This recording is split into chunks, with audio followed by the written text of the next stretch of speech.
할렐루야. 어느 연구소에서 2,500명을 상대로 당신은 왜 실패했습니까? 실패했다고 생각합니까? 라고 설문조사를 했습니다. 30여 가지 실패의 원인 중에서 가장 뚜렷하게 많은 사람들이 대답한 것은 내가 그때 결단이 없었기 때문에 실패했다고 했습니다. 일찍이 시인 헨리 롱펠로우도 결단하라, 그러면 당신은 자유로워질 것이다. 우리의 삶에 자유가 없다면 그것은 확실한 결단이 없기 때문이다. 그렇습니다. 결단이 중요합니다. 성도에게는 하나님이 기뻐하시는 결단이 반드시 필요합니다. 하나님의 말씀 따라 신앙의 결단과 고백이 있어야 될 줄로 믿습니다. 우리의 신앙의 고백과 결단이 하나님께는 봉헌이 됩니다. 그리고 다른 사람들에게는 전도가 됩니다. 뿐만 아니라 자기 자신에게는 신앙의 지조요, 은혜와 축복이 되는 것입니다. 그래서 여호와서와는 일찍이 나와 내 집은 오직 여호와만 섬기겠노라 그랬습니다. 베드로는 주는 그리스도시요 살아계신 하나님의 아들이시니이다 했습니다. 바울은 살든지 죽든지 내 생애에는 예수 그리스도가 전부라고 했습니다. 이런 신앙의 고백과 결단이 있어서 그들에게 놀라운 하나님의 축복이 함께 했습니다. 그렇습니다. 교회와 성도는 사회의 빛입니다. 하나의 스탠다드, 표준입니다. 하나님은 세상 속에서 예수님이 누구신가를 우리를 통해서 나타내기를 원하십니다. 그것이 영광스러운 교회의 모습입니다.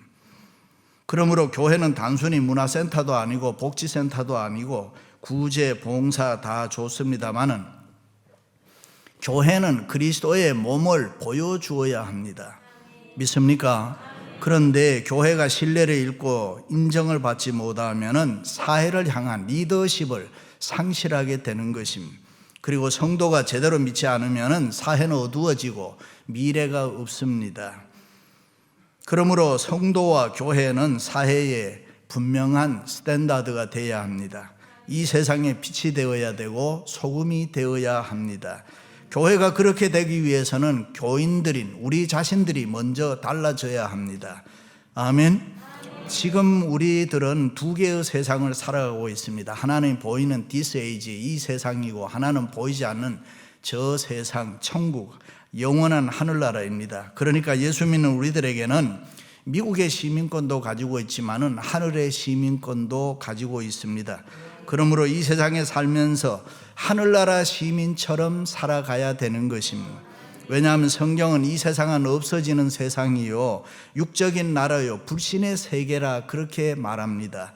그러나 하나님의 나라는 영원한 나라요 영적인 나라요 믿음의 세계라고 합니다.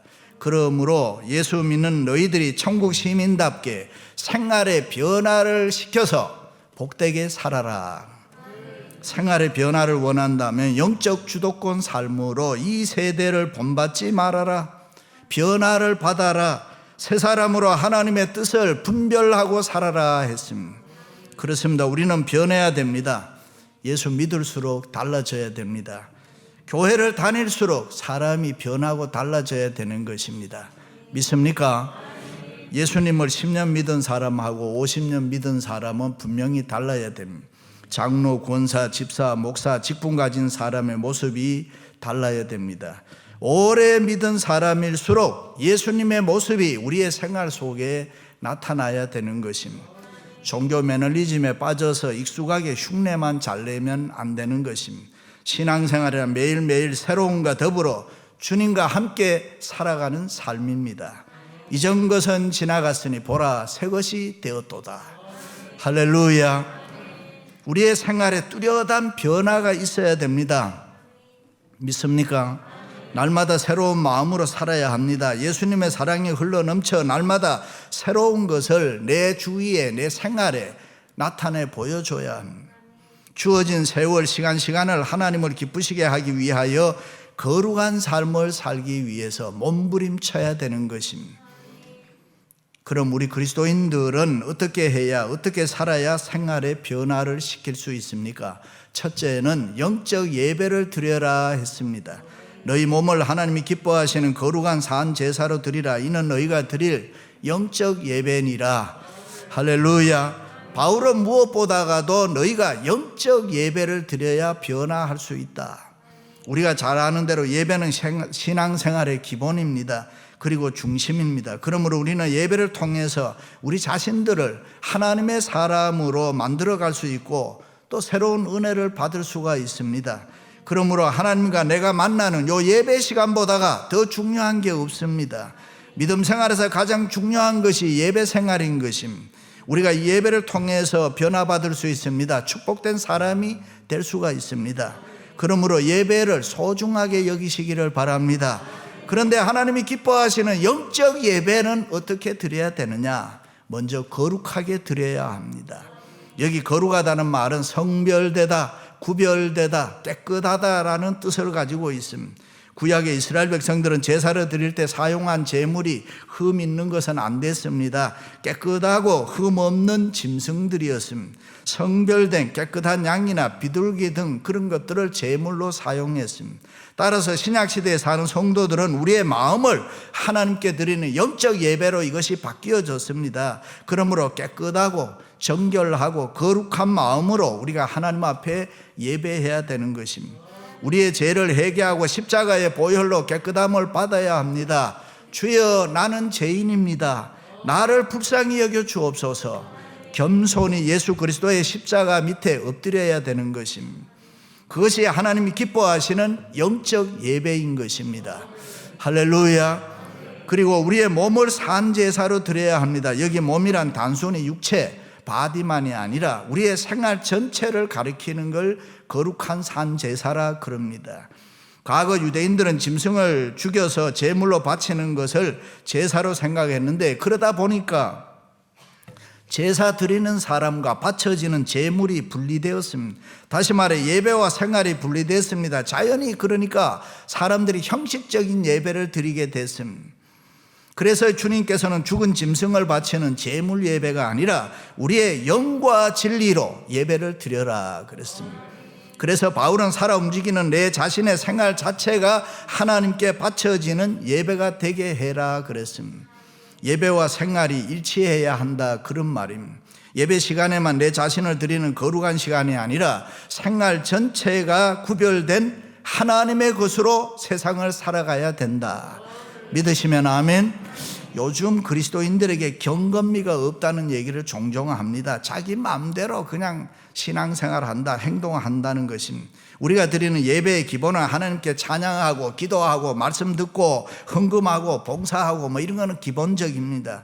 그러므로 우리의 예배의 주인은 누구냐? 하나님이신 것입니다. 살아계신 하나님. 그러므로 예배는 살아 움직이는 내 자신의 생활을 하나님께 바쳐야 됩니다. 예배가 생활이고 생활이 예배이고 믿으시면 아멘.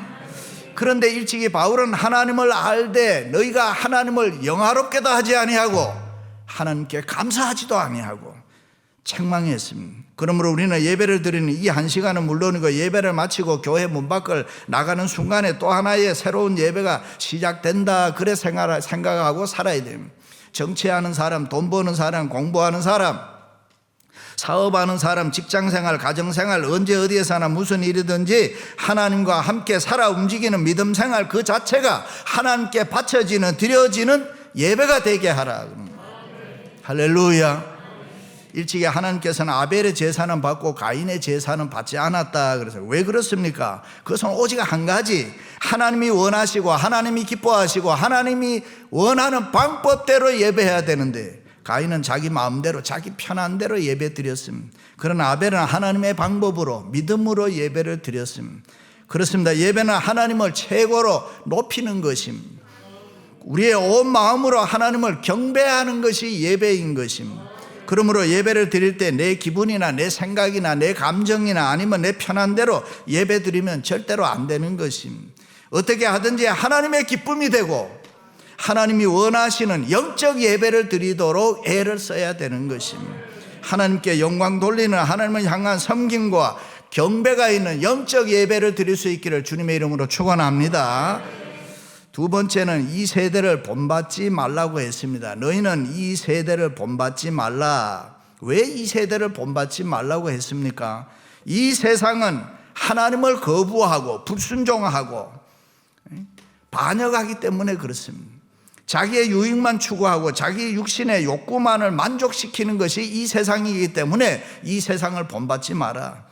이 세상은 하나님 없이도 살아갈 수 있다고 자기 자신을 우상화하는 세상이니까 자기 중심으로 자기 생각대로 자기 마음대로 살기 때문입니다.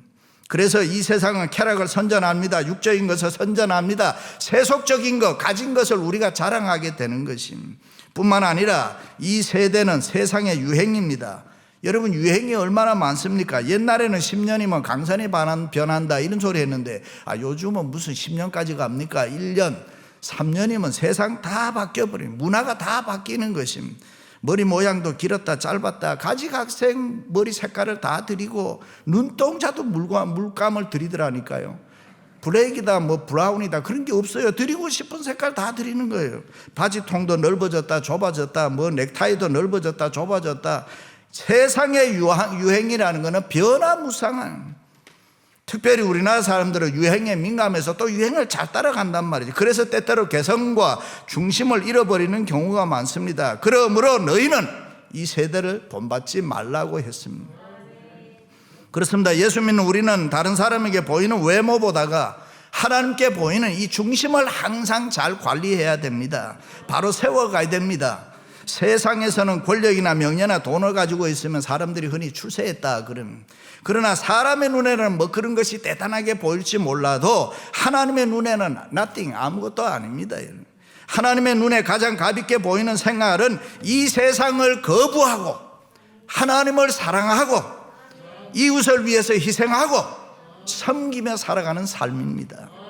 그렇습니다. 유행 따라 사는 거 좋습니다. 꼭 잊지 말아야 되는 것은 유행 따라 살지만은 우리가 하나님의 예수 믿는 하나님의 백성이라는 거, 성도라는 거 잊지 말아야 되고 성도다워야 하는 것입니다. 처음 배꼽티 입었을 때 끔찍했습니다. 아이고 배꼽이 나오는 옷을 입고 다니나. 그런데 요즘 자꾸 보니까 그것도 예쁘게 보이더라고. 그런데 문제는 이 아줌마들이 또 그런 걸 입고 다니려고 그러는 게. Anyway, 우리의 중심이 바로 하나님 앞에 서야 됩니다. 예수 믿는 우리들은 이 외모보다가 내면, 마음의 세계를 잘 관리해야 됩니다. 그냥 이 세상 따라가다 보면 생명력이 없어진단 말이죠. 그래서 성도는 외모에 너무 신경 쓰지 말아야 됩니다. 이 세상 유행에 너무 신경 쓰지 말아야 됩니다. 성도가 표준이 분수를 모르고 이 세상을 막 따라가다 보면 큰일 난단 말이죠. 그래서 너희는 이 세상을 본받지 마라. 그래서 사도 요한은 이 세상에 대해서 육신의 정욕과 안목의 정욕과 이생의 자랑이니 다 아버지께로부터 온 것이 아니요 세상으로부터 온 것이라. 믿으시면 아멘. 그러므로 바울은 이러한 세상에 너희들은 절대로 동조하지 말아라. 하나님이 싫어하는 이 세대의 생활 태도에 너희 자신들이 연합하여 살려고 하지 말아라. 스스로 세상에 맞추려고 애쓰지도 말아라. 누가 어떻게 사는데, 세상 사람이 다 그렇게 사는데, 아무개도 그렇게 해서 돈 벌었는데 그렇게 생각하지 말라는 것입니다. 그렇지 않다는 것입니다. 성도는 세상을 본받는 자가 아니요 세상의 모델이 되고 세상의 샘플이 되는 사람이다. 세상을 가르치는 자라고 성경은 말합니다. 그래서 예수님도 너희는 세상의 빛이요 소금이라고 했습니다. 그렇게 말씀하신 것은 이 세상에 아무리 캄캄하고 어두워도 믿는 우리들은 거기에 묻혀 사는 것이 아니라 그런 세상을 밝힐 수 있는 세상의 빛으로 소금으로 살아라. 세상이 부패하고 썩어질 때 함께 부패하고 썩어져 가는 것이 아니라 소금으로 빛으로 이 방부제 역할을 제대로 하며 살아라. 그래서 야고보 사도는 세상과 벗이 되고자 하는 자는 스스로 하나님과 원수가 되느니라. 그러므로 우리들은 과연 내가 세상이 이렇게 살아도 되는가 늘 생각해 봐야 됩니다. 다니엘은 왕에게 기도해야 된다는 거 다 알았습니다. 그런데 그들을 본받지 아니하고 하나님께 기도하다가 사자굴에 들어갔지만 하나님이 그를 구원해 줬고, 다니엘의 세 친구 사드락 메삭 아벳느고도 온 나라가 금상 앞에 절한다는 거 다 알았습니다. 그러나 그것을 본받지 아니하므로 풀무불에 던져짐을 받았지만은 하나님의 능력으로 구원함을 받았다. 초대교회 성도들도 세상과 타협하지 아니하므로 많은 핍박과 환난과 고통을 당했습니다. 그러나 그들은 믿음의 거인들로 하나님을 기쁘시게 하는 자라 칭찬을 받았습니다. 할렐루야. 그렇습니다. 우리들도 하나님의 사랑하는 자녀들인 줄로 믿습니다. 이 세상 잠시 잠깐 다녀가는 동안에 이 세상 본받지 말아라. 제약된 이 세상 향하여 단호하게 책망하며 우리가 거부할 수 있어야 됩니다. 이 세상의 제약을 그냥 좋다고 흉내내지 말아라. 죄로 물든 이 세상 물들지 않기 위해서 내 자신이 몸부림치며 살아라. 사랑하는 성도 여러분, 하나님의 자녀답게 하늘의 삶을 이 세상에 보여주면서 살아갈 수 있기를 주님의 이름으로 축원합니다.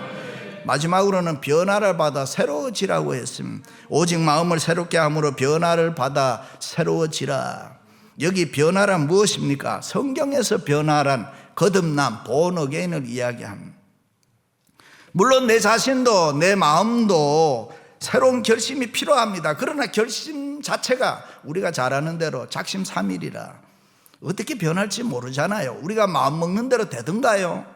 그래서 성경은 변화를 받아라. 무슨 말씀입니까? 너희 마음이 근본적으로 달라져야 된다. 우리는 부모에 의해서 이 땅에 한번 태어납니다. 그러나 다시 영으로 태어나야 되는 것입니다.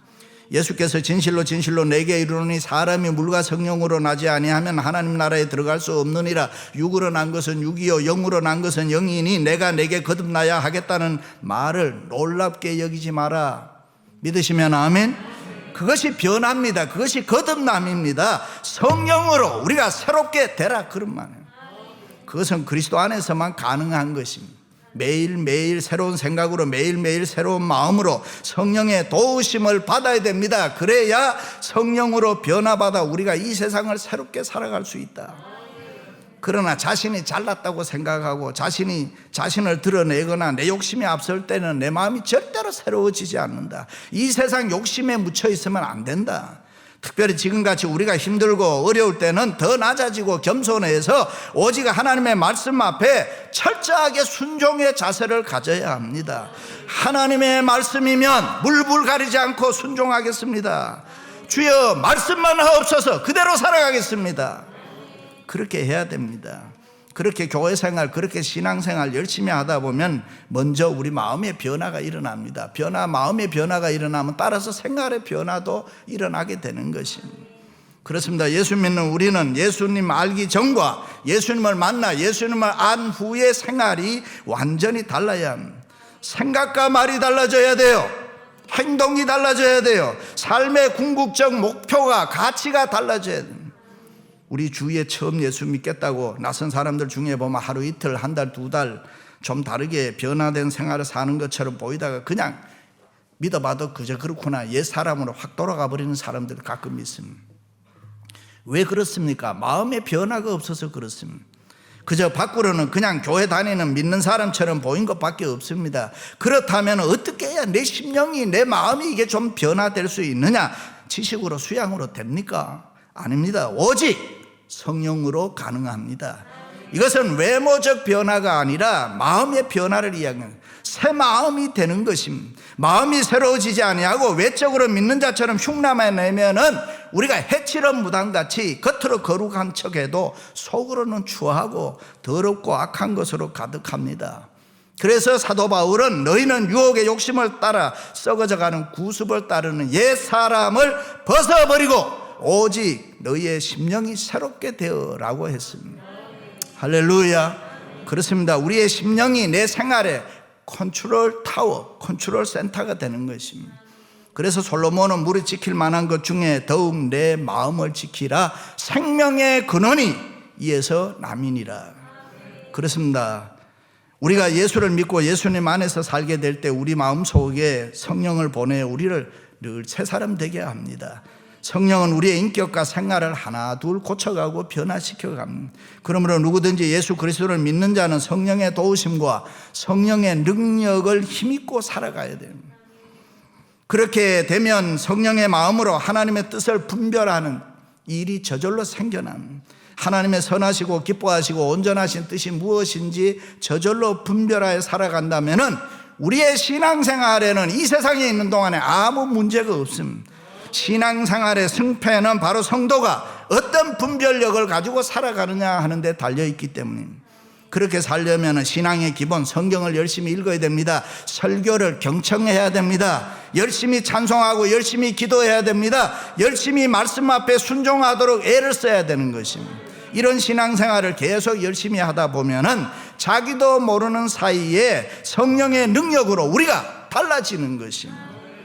우리의 마음과 생활이 달라지면 영안이 저절로 탁 열리는 것입니다. 그래서 어떤 문제를 만나도 영적인 힘이 있기 때문에 하나님의 뜻을 우리는 잘 분별할 수 있습니다. 이런 신앙생활 열심히 계속하다 보면은 자기도 모르는 사이에 하나님의 자녀답게 이 세상을 살아가게 되는 줄로 믿습니다. 그렇습니다. 우리는 이 땅 살지만은 하늘나라의 시민인 걸 잊지 말아야 됩니다. 하나님의 사랑하는 자녀요 거룩한 백성입니다. 현대신학이 변질되고 자유주의가 판을 치고 인본주의가 이 교회를 흔들고 있지만은 세상이 타락했으니까 나도 좋은 게 좋다라고 절대로 그렇게 살면 안 되는 것입니다. 다른 사람들이 삶이나 행실이 내 신앙생활의 표준이 되면 안 되는 것입니다. 누구도 보니 그렇더라. 아닙니다. 오직 살아계신 하나님의 말씀이 내 신앙의 표준이 되고 생활의 근거가 되어야 되는 것입니다. 할렐루야. 우리의 삶의 목표는 하나님의 선하시고 하나님의 기뻐하시고 하나님이 온전하신 뜻인 하나님 보시기에 합당한 영적 변화의 삶을 우리는 살아가야 되는 것입니다. 예수님은 이 세상 사셨지만은 세상 복받지 않으셨습니다. 세상에 살았지만은 전생애를 통해서 오직 하나님이 기뻐하신 뜻에만 순종했습니다. 그리고 주님을 따르는 우리들을 향해서 저와 여러분을 향해서 너희들도 그렇게 살아라 말씀했습니다. 사랑하는 성도 여러분, 믿음과 생활이 일치하는 영적 예배에 힘쓰시기 바랍니다. 이 세대를 본받지 말고 변화를 받아 새 사람 되어서 하나님을 기쁘시게 할 수 있기를 주님의 이름으로 축원합니다.